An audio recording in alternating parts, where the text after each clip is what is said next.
अष्टदलोपरिवेष्टितलिङ्गं सर्वसमुद्भवकारणलिङ्गम्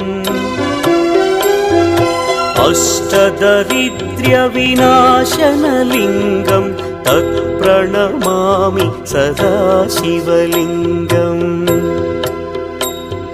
सुरगुरुसुरवरपूजितलिङ्गं सुरवनपुष्प सदार्चितलिङ्गम् परमपदं परमात्मकलिङ्गं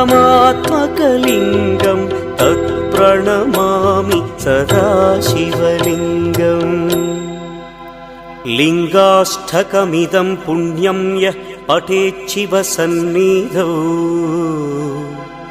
शिवलोकमवाप्नोति शिवेन सह मोदते।